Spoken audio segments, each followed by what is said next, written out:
नमस्कार, आप देख रहे हैं फुटकर न्यूज। मैं हूं आपके साथ निधि विनोदी और आज हमारे साथ हैं नागेंद्र पटेल जी, जो कि इलाहाबाद के पूर्व सांसद हैं। साथ ही साथ वो समाजवादी के नेता भी हैं। नागेंद्र जी, आपका बहुत बहुत धन्यवाद हमारे चैनल से बात करने के लिए।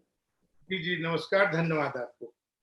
नागेंद्र जी, सबसे पहले आपसे पूछना चाहूंगी कि समाजवादी पार्टी अलग अलग जिलों में साइकिल यात्रा निकाल रही है। किन वजहों से ये साइकिल यात्रा निकाली जा रही है? नहीं, अलग अलग जिलों में नहीं, पूरे उत्तर प्रदेश में। बिल्कुल, कहने का मतलब वही है कि पूरे उत्तर उत्तर प्रदेश के प्रदेश अलग में अलग जिलों में साइकिल यात्रा निकाली जा रही है। निकाला जा रहा है। जी। कल स्वर्गीय जनेश्वर मिश्र के जयंती के अवसर पर जी। पूरे प्रदेश के नौजवान जी। बेरोजगारी से जूझ रहे हैं। रोजगार नहीं है, किसान परेशान है, व्यापारी परेशान है। और हम तो यहाँ तक कहेंगे कि जो प्रयागराज में लाशों का अंबार तमाम चैनलों पे आपने देखा होगा। जी। प्रयागराज से मैं बोल रहा हूँ। और ऑक्सीजन की कमी होने के कारण से लाशों का अंबार लगा था, जो कि अभी भी लाशें मिल रही हैं। जी। अगर आप जो है उसको ढूंढेंगी, या पेपर मीडिया न्यूज में अभी भी निकल रहा, अभी परसों की बात है, 40 लाशें अभी भी इलाहाबाद में नगर निगम ने दफनाने का काम किया। बट तो सर, जो सरकारें तो इतनी कह रही है कि कहीं पे कोई मौत ही नहीं हुई, एक भी किसी की मौत नहीं हुई है ऐसे कोरोना की वजह से। तो यही आप तो कह रहे हैं कि हास्यास्पद है। यही तो हास्यास्पद है। आप भी दिल्ली में हैं, आपके कितने रिश्ते, आप ईमानदारी से बताइएगा कि आपके नातेदार रिश्तेदार कोरोना में परेशान हुए, परिचित दोस्त यार, आप उनकी क्या मदद कर पाई है? तो तमाम ऐसे, आप दिल्ली में हैं, जी। दिल्ली में सारी सुविधाएं हैं, वहां पे हमारी केंद्र की सरकार है, तमाम सरकारें हैं, वहां पे उद्योगपति हैं, व्यापारी हैं, संपन्न प्रदेश है। उत्तर प्रदेश बहुत बड़ा प्रदेश है, ग्रामीण अंचलों में बसा हुआ है। जी। किसी ग्रामीण के पास इतने पैसे नहीं हो पाते कि वो इलाज करा ले। तो तमाम यहाँ ऑक्सीजन की कमी से, दवा की कमी से बहुत मौतें हुई हैं, जी। जिसको ये हास्यास्पद है। लोकसभा में भी सरकार ने कहा कि कोई मौतें नहीं हुई। ये तो एकदम हास्यास्पद है। ये झूठी बातें हैं, जो कि वही सरकार, उसी सरकार के लोग, यहाँ लाशों का अंबार लगा था। अभी 40-40 लाशें एक दिन में गंगा में जो ऊपर तैर रही थी, उनको सरकार ने दफनाने का काम किया। सरकार के रिकॉर्ड में है, नगर निगम के रिकॉर्ड में है प्रयागराज के। तो ये तो सरकार झूठे बोल रही है। पेट्रोल की कीमत और तेल की कीमत अलग अलग जगहों पर बढ़ी है।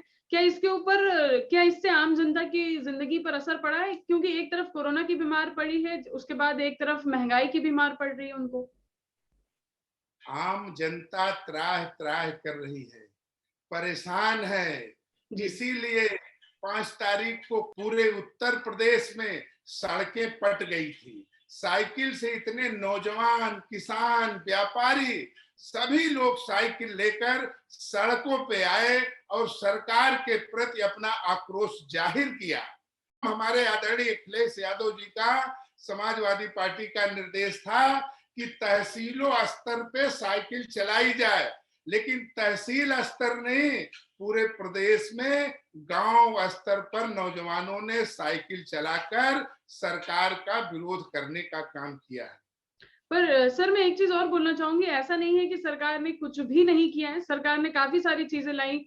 जनधन योजना की, जैसे अगर हम बात करें, डिजिटल इंडिया के थ्रू काफी सारी चीजें सरकार ने भी लाई है। उस मामले पे आपका क्या कहना है, उन सब चीजों पे? सरकार कोई काम नहीं किया है। सरकार पिछले कामों को, जो आदरणीय अखिलेश यादव जी समाजवादी पार्टी के समय में जो भी काम किए गए थे, उन्हीं के कामों का उद्घाटन कर रही है और सिर्फ नाम बदलने का काम कर रही है। जैसे जी। हमारे समाजवादी पार्टी सरकार के 100 नंबर की योजना थी, जो कि तमाम, कोई भी आदमी परेशान होता था कहीं भी 100 नंबर डायल करता था तो एम्बुलेंस पहुंच जाती थी। आज उसका जो है 112 नंबर नाम रख दिया। तो सरकार सिर्फ नाम बदलने का काम कर रही है। तो ये सरकार सिर्फ फीता काटने का काम किया है दूसरे के किए गए कामों का। जी, और बेरोजगारी चरम पे है, किसान परेशान है, 8 महीने से किसान धरना दे रहा है। जिस चीज को किसान मांग नहीं रहा है, सरकार उसको दे रही है। निश्चित ही आज नौजवान, किसान, व्यापारी सारे लोग परेशान हैं जी। डीजल तो पेट्रोल का सर मैं दाम ये एक बढ़ने चीज से। और पूछना चाहूंगी कि समाजवादी पार्टी जो है 2022 के विधानसभा चुनाव में किन मुद्दों के साथ उतरेगी? आदरणीय अखिलेश यादव जी ने, समाजवादी पार्टी ने पहली बैठक में 10 लाख नौकरी देने का काम नौजवानों को करेगी। जी, 300 यूनिट बिजली मुफ्त देने का काम करेगी गरीबों का।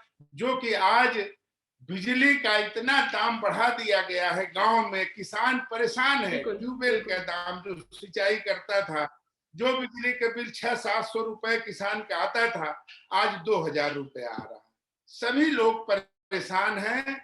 और निश्चित ही जब समाजवादी पार्टी की सरकार आएगी तो समाजवादी पार्टी किसानों को बिजली भी फ्री देने का काम करेगी। जी, तमाम योजनाएं हैं। खाद बीज सस्ते किए जाएंगे। खाद बीज समाजवादी पार्टी के सरकार में खाद बीज भी सस्ते होंगे। जो आज खाद की महंगाई, किसानों की आय भारतीय जनता पार्टी ने दुगना करने का वादा किया। जी, आज किसान रो रहा है। किसान के उपज का दाम तो दुगना हुआ नहीं, लेकिन बीज का दाम दुगना हो गया। किसान खेत में जो दवा डालता है उसका दाम दुगना हो गया। जिस डीजल से पंपिंग सेट चलाता है किसान, डीजल का दाम दुगना हो गया। तो निश्चित ही किसान की आय दुगना नहीं हुई। जो किसान जिन चीजों को इस्तेमाल करके अन्न पैदा करता है, उन चीजों की कीमत दुगनी हो गई, लेकिन किसान की आय दुगनी नहीं हुई। किसान आज परेशान है, इसीलिए वह सड़कों पर साइकिल लेकर निकला। नागेंद्र जी, एक आखिरी सवाल आपसे पूछना चाहती हूँ कि यूपी सरकार के 4.5 साल को आप किस तरह से देखते हैं? इतनी महंगाई बढ़ गई है, जी, तो हम ये चाहेंगे कि यह सरकार बेरोजगारों को रोजगार नहीं दे सकी, जी, व्यापारियों का व्यापार चौपट है, किसानों की आय दुगना करने की बात थी, किसान ठगा गया है। तो सरकार पूरी तरह से फेल है। मैं इस सरकार से, माननीय मुख्यमंत्री जी से यह आग्रह और निवेदन करूंगा कि वह इस्तीफा दे दें और जाकर गोरखपुर के मंदिर मठ में बैठकर पूजा पाठ करने का काम करें। आदरणीय अखिलेश यादव जी की सरकार बेरोजगारों के लिए, नौजवानों के लिए, तमाम नौजवानों को लैपटॉप देने का काम किया। तमाम किसानों को तमाम बिजली घर उन्होंने बनाया।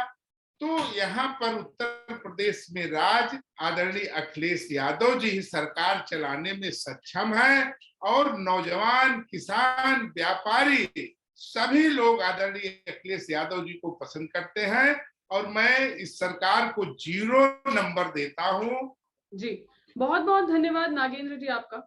तो ये थे हमारे साथ नागेंद्र पटेल जी, जिन्होंने बताया कि किस प्रकार से यूपी सरकार अपनी सारी योजनाओं में विफल रही। साथ ही साथ उन्होंने ये भी बताया कि समाजवादी पार्टी इस बार के 2022 के विधानसभा चुनाव में कुछ नए मुद्दों के साथ उतरेगी।